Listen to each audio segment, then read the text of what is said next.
2006, C-SPAN, an independent TV network, got the highest ratings in the company's history when they covered the 9/11 Truth Conference. Scientifically, politically, historically, that the attacks of 9/11 could only be a self-inflicted wound, an inside job.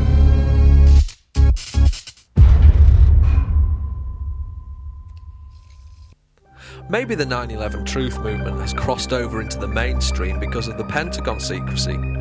How can a Boeing airliner fit into a 14-foot hole and leave behind an engine part from a global hawk? Incidentally, on page 58 of the notorious document called Rebuilding America's Defenses, just after it talks about a new Pearl Harbor, it shows a half-page picture of nothing other than a global hawk. May the 16th, 2006, Judicial Watch, an independent organisation, filed and won a lawsuit against the Department of Defense for the release of the Pentagon CCTV tapes. This is one frame from the released tape, and this is what it should look like if a Boeing 757 hit the Pentagon.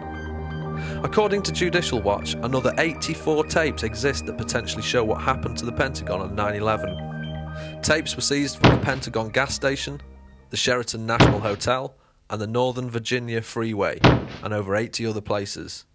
So how did the FBI manage to seize over 80 tapes within minutes of the crash? Northern Virginia, Freeway Headquarters, Avian Parkway, Chantilly, the nearest place to the Pentagon where the freeway tapes could possibly have been stored. All tapes were seized within minutes of the crash. So, the FBI travelled all this distance from the Pentagon in just a few minutes? Yeah, right. Late September 2001, everybody in the construction industry in the known world raised an eyebrow at the fact that steel from the World Trade Center was being removed without analysis.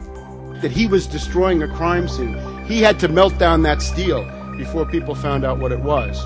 Steel, this evidence, was being sliced up and sent to Asia for recycling. It looks very suspicious. December the 25th, 2001, New York Times protested.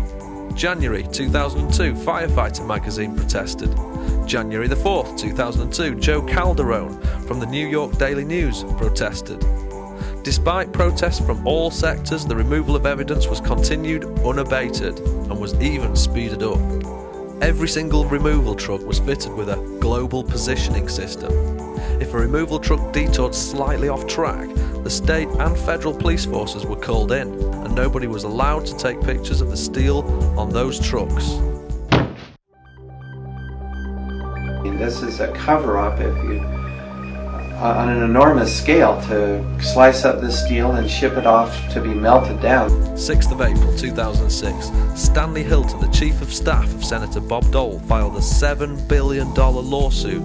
He went on Alex Jones's radio show and said, our case is alleging that Bush and his top assistants, Rice and Cheney and Mueller and Rumsfeld and so forth, Tenet, were all involved not only in aiding and abetting and allowing 9/11 to happen, but in actually ordering it to happen. January 1996, Osama bin Laden was living in Sudan, Africa, where he made an application to live in the UK.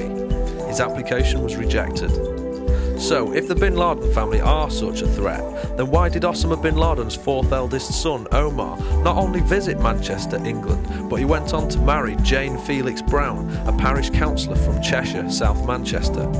He's now applying for a visa to live in the UK. Maybe he wants that visa so that he can join the 9/11 Truth March in Manchester later this year, with his dad.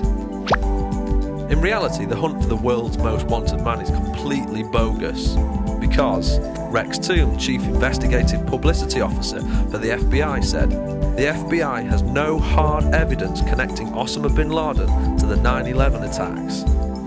Molten steel was found under World Trade Center 1, 2 and 7.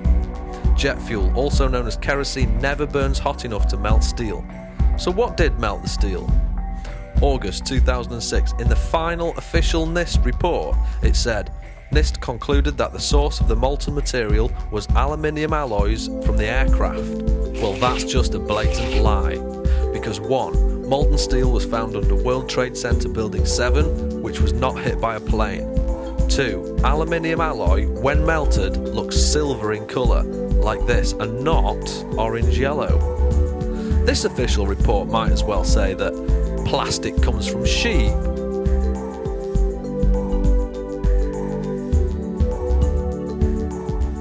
Plastic doesn't come from sheep, and neither did the molten material come from the plane's fuselage, because that's just a ridiculous lie.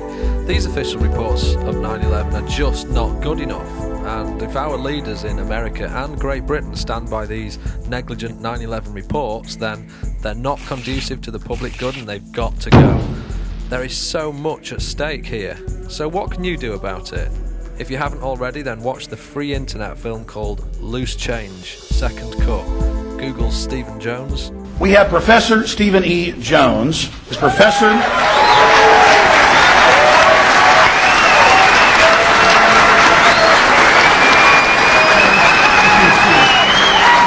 Look up 911truth.org, share this video with all your friends, ask questions, demand answers.